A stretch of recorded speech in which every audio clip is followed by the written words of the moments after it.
Todo el poder económico y el poder del destino de la humanidad es de tan solo de 13 familias, repartidas por el mundo, que trabajan conjuntamente, dirigidas por la familia más poderosa del mundo, la familia Rockefeller, situada en Estados Unidos. El imperio del petróleo de los Rockefeller comenzó en 1870, cuando John D. Rockefeller fundó la compañía Standard Oil y se convirtió en el primer multimillonario de Estados Unidos. Desde entonces, Standard Oil se ha convertido en ExxonMobil.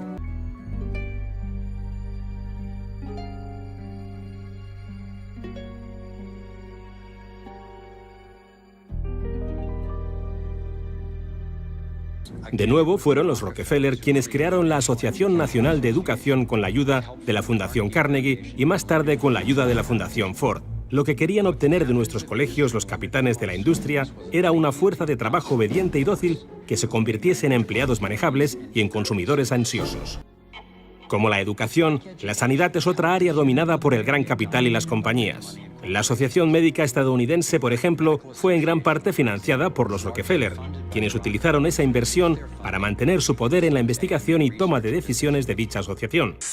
Por desgracia, por la manera en la que está diseñado el sistema sanitario, la educación médica está a cargo principalmente de compañías farmacéuticas. Así que tienen motivos para producir y vender el máximo número de medicamentos posible. Además, es una forma muy efectiva de hacer que los médicos ganen dinero, que las empresas farmacéuticas ganen dinero, que todo el sistema sanitario en general gane dinero. Pero a su vez, se perpetúan los problemas que se supone que tienen que solucionar. Por muy difícil que me resultase, he llegado a una conclusión inexorable y profundamente perturbadora. Creo que una élite de personas, junto con las compañías que dirigen, han conseguido controlar no solo nuestra energía, el suministro de alimentos, la educación y la sanidad, sino cada una de las facetas de nuestra vida. Y lo hacen controlando el mundo de las finanzas, pero no crean más valor, sino que en realidad controlan la fuente del dinero.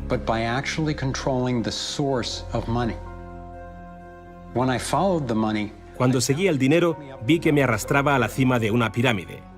Aquí estamos en la base de la pirámide con nuestro día a día. Por encima de nosotros está el gobierno, personas a las que se les ha otorgado un monopolio de poder y lo usan para imponernos impuestos y controlarnos, estemos de acuerdo o no. Pero ¿quiénes los controlan a ellos? En el siguiente nivel nos encontramos a las compañías. Muchas personas opinan que hoy en día son ellas las que gobiernan el mundo, y no los estados nacionales, y lo denominan corporatocracia. Para conseguir los recursos mundiales y controlar los mercados, esta corporatocracia debe tener acceso a dinero barato. Las grandes corporaciones obtienen sus préstamos a un interés especial de los grandes bancos, lo que significa que aquellos que controlan los grandes bancos, la élite adinerada, son los que en realidad controlan las corporaciones. Un grupo relativamente pequeño de familias, especialmente los Rothschild, los Rockefeller, los Morgan y los Carnegie, junto con los Harriman, los Schiff y los Warburg, han dirigido la élite en Occidente durante generaciones. Con esto no quiero decir que todos los integrantes de estas familias sean conscientes o participen en los planes de dominio del mundo. Sin embargo, estoy convencido de que los cabezas de familia de estas dinastías controlan los intereses corporativos y financieros que llevan a cabo el fatídico esquema que está destrozando tantísimas vidas. Se les ha puesto muchos nombres a aquellos que en secreto controlan el orden del día. Algunos informes filtrados confirman que se reúnen por todo el mundo a puerta cerrada para debatir sus intereses. Entonces, como un mecanismo de relojería, sus planes empiezan a aparecer en los medios de comunicación, finanzas, negocios, gobiernos y acciones militares. Está claro que no todos los que forman parte de estos grupos toman las decisiones. Hay una jerarquía de información y participación. Uno de los principales símbolos de esta élite de control es el ojo que todo lo ve. Aparece en el billete del dólar, en el sistema de vigilancia masiva estadounidense que en un principio se llamó Conocimiento Total de Información, en la agencia de inteligencia británica MI5 e incluso preside el complejo del Tribunal Superior de Justicia en Israel, diseñado y financiado en su totalidad por los Rothschild. Creo que han tomado la imponente imagen de la pirámide de Keops y su famoso remate metálico, pero lo han distorsionado con el mensaje de que representa a aquellos que están en la cima y que son capaces de controlar y seguir a todos aquellos que están por debajo. Se ha documentado que los banqueros centrales incluso financiaron a ambos bandos de la Segunda Guerra Mundial, así como algunas corporaciones asociadas con las atrocidades de Hitler contra el pueblo judío. Como estas personas tienen más dinero del que necesitarán sus familias durante generaciones, y como también tienen el poder para crear el dinero, no creo que su objetivo final sea amasar una fortuna. Y si ya tienes todas las cosas materiales que puedes desear en la vida, ¿qué otra cosa puedes desear?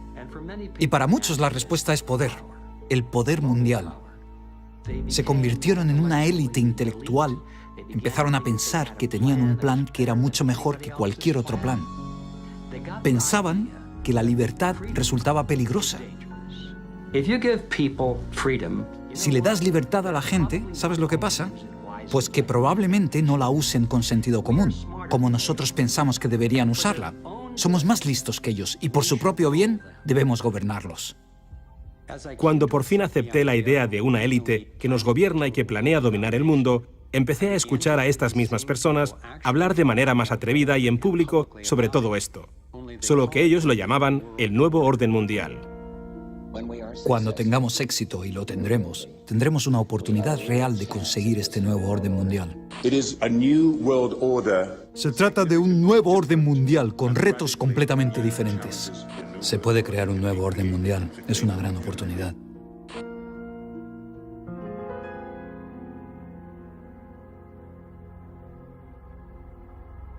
Teniendo en cuenta la situación de nuestro mundo ahora mismo, un nuevo orden mundial puede parecernos una gran idea. Pero tengo que diferenciar entre lo que descubrí sobre el dominio mundial, un único gobierno global dirigido por una pequeña élite, y la realidad de nuestra interconexión global, que es darnos cuenta de que a un nivel fundamental y espiritual no somos tan distintos, todos estamos conectados. Pero los objetivos para el dominio del mundo sugieren todo lo contrario. Siguen la estrategia de divide y vencerás, para mantenernos enfrentados, pensando que el problema son los demócratas o los republicanos, los liberales o los conservadores, cuando en realidad ambos partidos tienen los mismos objetivos. Creo que nos dirigimos a un mundo totalitario, en realidad a una dictadura militar dirigido por una pequeña élite que tiene todo el poder y dicta las leyes. Si tuviesen éxito, no habría lugar al que huir o dónde esconderse. Pensadlo detenidamente.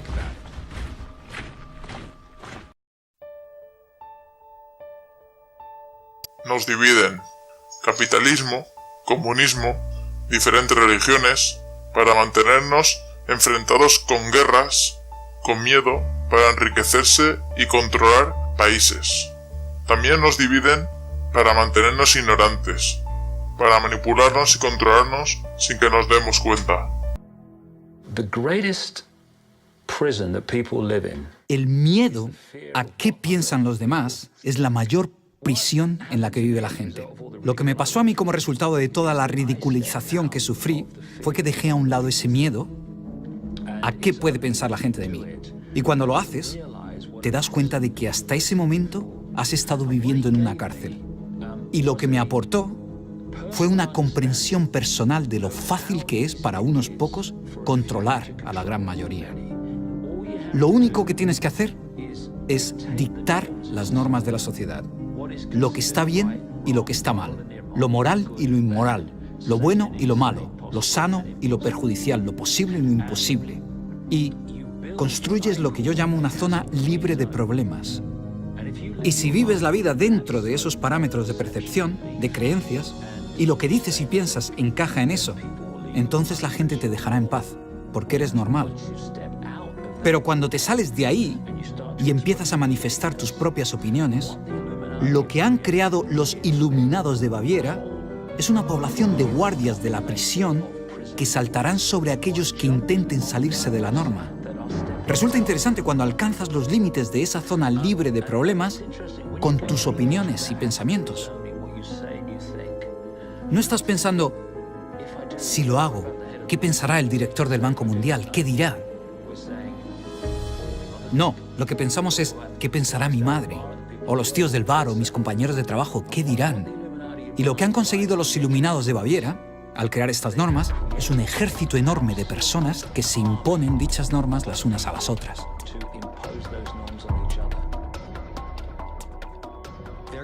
Su gran estrategia para el dominio del mundo ya se está llevando a cabo. Están dividiendo el mundo en superestados, que van más allá de las fronteras nacionales, por tanto les resulta más fácil manejarnos. Ya han creado la Unión Europea y la Unión Africana. Los políticos de Estados Unidos, Canadá y México, amparados en la Alianza para la Seguridad y la Prosperidad de América del Norte, han estado trabajando en la zona septentrional de lo que se podría llamar planes para una Unión Americana. Estas actividades se llevan a cabo desde hace años sin el permiso de ningún ciudadano del Congreso. Una Unión del Pacífico también está en marcha.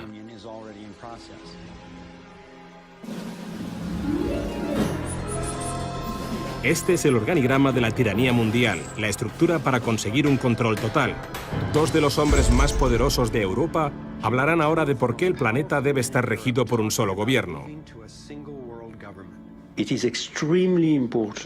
Es extremadamente importante que nosotros, en esta nueva propiedad de gobierno mundial, tengamos, especialmente a ambos lados del Atlántico, la implementación de las mismas normas del mismo modo.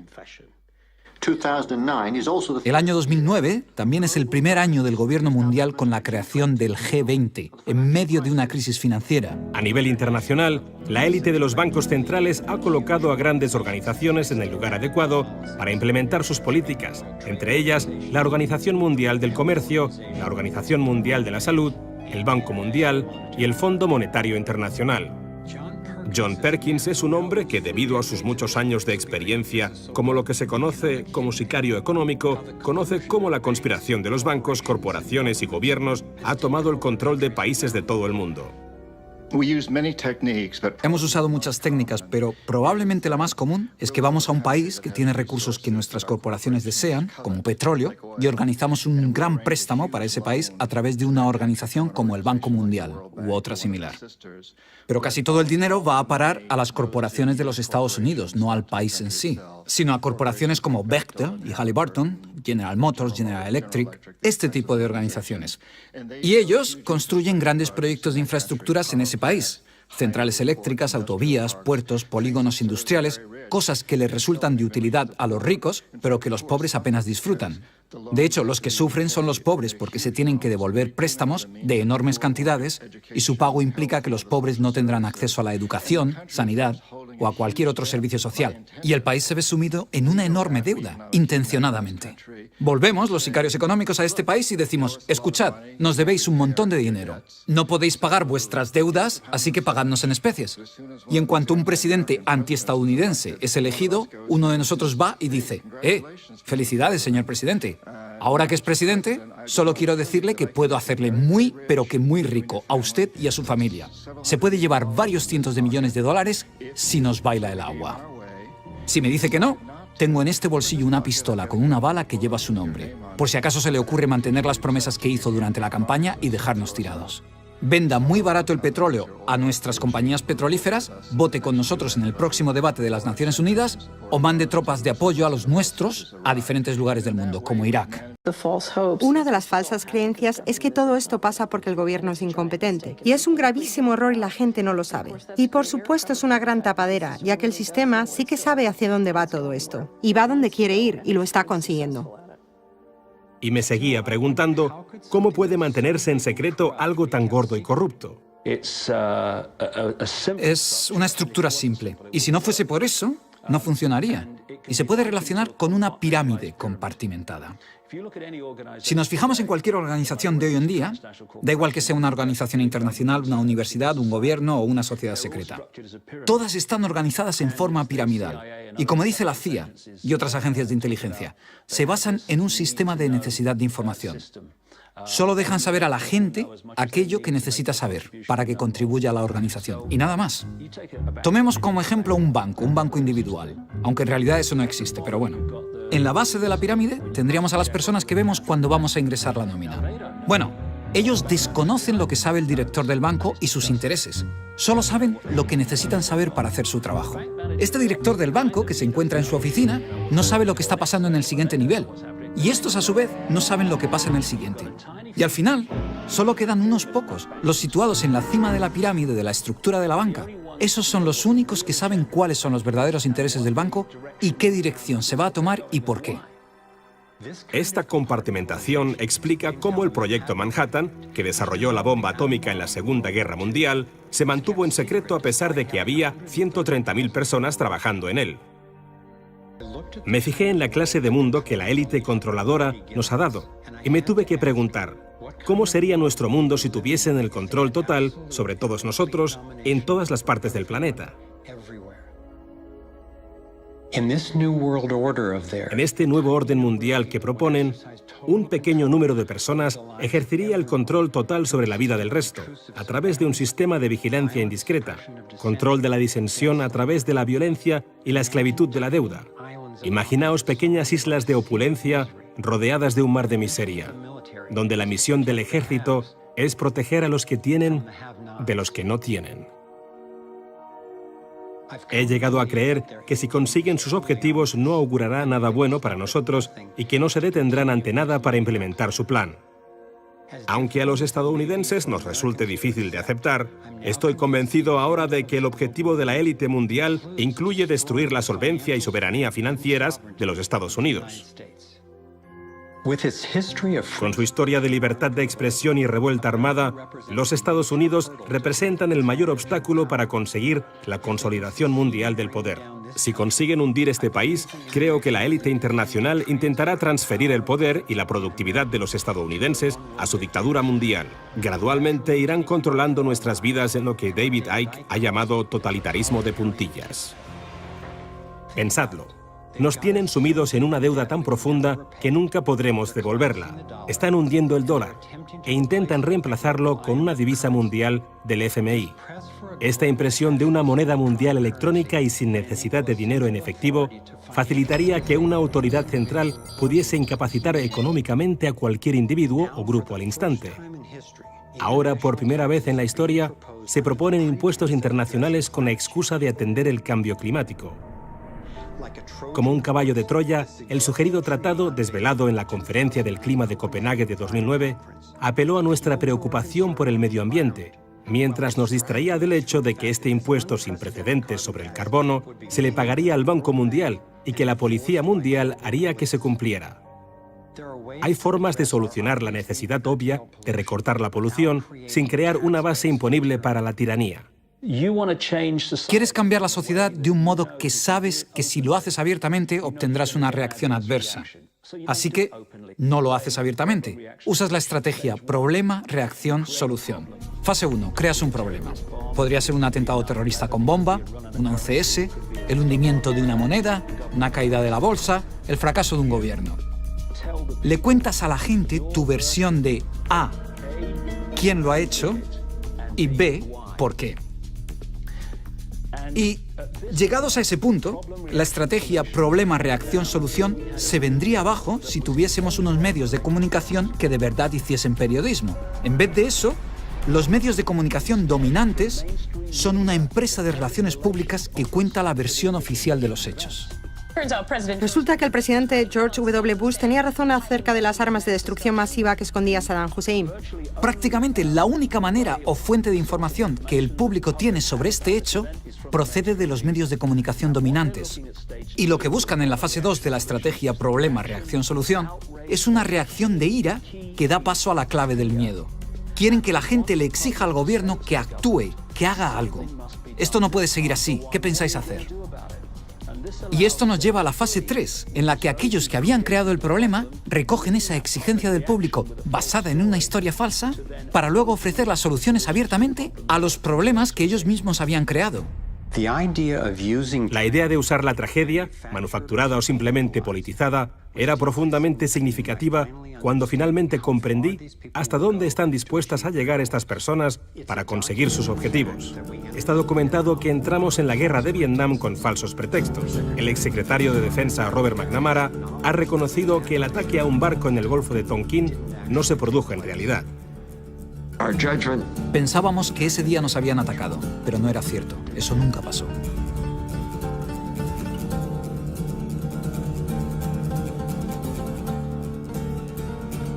Más recientemente, el expresidente Bush echó mano del pretexto de las armas de destrucción masiva para invadir Irak. A veces a este tipo de tácticas se las llama operaciones de bandera falsa. Cada vez son más personas las que opinan que el 11S fue una operación de bandera falsa orquestada por la élite mundial para poder justificar el control del petróleo en el Oriente Medio y desmantelar garantías constitucionales de los Estados Unidos. En realidad, se les ha proporcionado casi todo lo que necesitan para instaurar un estado policial. Ahora mismo, en los Estados Unidos, a cualquiera de nosotros lo pueden encarcelar sin previo aviso o sin causa justificada. Nos pueden secuestrar, torturar y asesinar legalmente si el gobierno decide que lo que estamos haciendo amenaza sus planes. Todo lo que tienen que hacer es convertirnos en sospechosos en lo que ellos llaman guerra contra el terrorismo. Cada vez nos vigilan más y más. En 2010, solo en los Estados Unidos había 30 millones de cámaras de vigilancia grabándonos. Cuando nos manifestamos, nos relegan a lo que eufemísticamente llaman zonas de libertad de expresión. ¿Zonas? ¿Para la libertad de expresión? Cualquier llamada que hagamos o correo electrónico que enviemos se almacena y archiva y se puede revisar en cualquier momento. Nuestros carnets de conducir y pasaportes tienen unos chips electrónicos implantados para seguir cualquier movimiento, y ahora los pacientes de los hospitales también les están implantando bajo la piel los mismos chips. De hecho, fue Procter & Gamble quien desarrolló estos chips para hacer un seguimiento de sus productos. Siempre te lo ofrecen como un método de ayuda, pero incluso un director adjunto de la Agencia Central de Inteligencia admitió que es una forma de introducir el chip en todos nosotros para que sea más fácil seguirnos y controlarnos. Ellos quieren dominar, y a través del dominio espacial estadounidense han ideado un plan llamado Dominio Integral. La vigilancia por satélite sofisticada, así como la energía directa y las armas láser que ya se han desarrollado, tienen la capacidad de detectar a las personas disidentes en cualquier lugar de la Tierra. Creo que también intentan asegurarse de que pueden enfrentarse de forma efectiva a cualquier resistencia.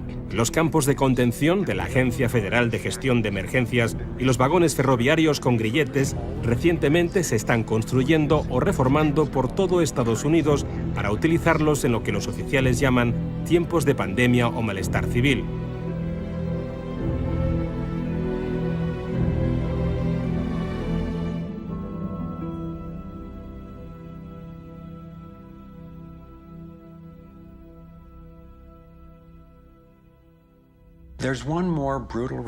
Me queda otra prueba inquietante que compartir con vosotros sobre los planes de dominio mundial.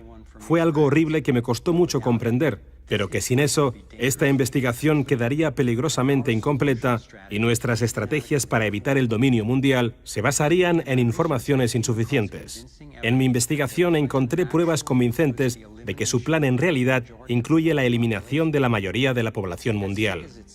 Aunque parece de locos, tiene sentido que les resulte más fácil conseguir el control total si el número de gente a la que tienen que controlar es menor. Cada vez que pensaba, no serán capaces de hacer algo así, descubría que me equivocaba.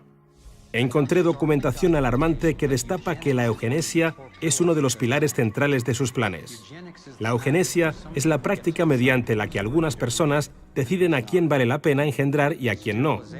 La esterilización es una de sus muchas insidiosas formas mediante la cual se está llevando a cabo este plan encubierto.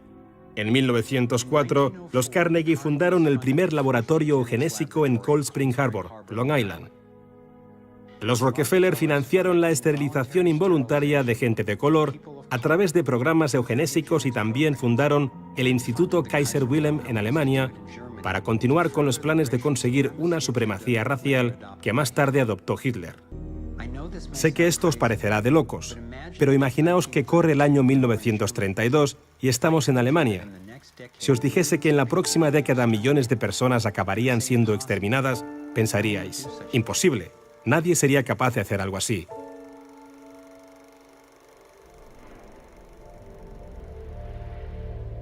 Este es el aspecto que tiene la despoblación hoy en día. Estoy convencido de que no exagero. ¿Podría equivocarme? Quizás. Pero ¿y si no me equivoco? Nos encontramos en una seria encrucijada de la evolución del ser humano. Un camino nos conduce hacia la tiranía y la posible autodestrucción.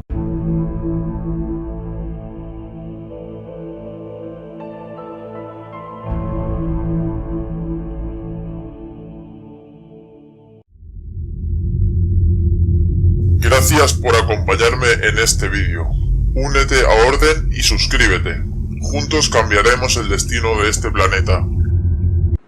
Well, to start with, I think this kind of the dictatorship of the future, I think will be very unlike the dictatorships which we've been familiar with in the immediate past, as I foresaw in Brave New World, partly by these new techniques of propaganda.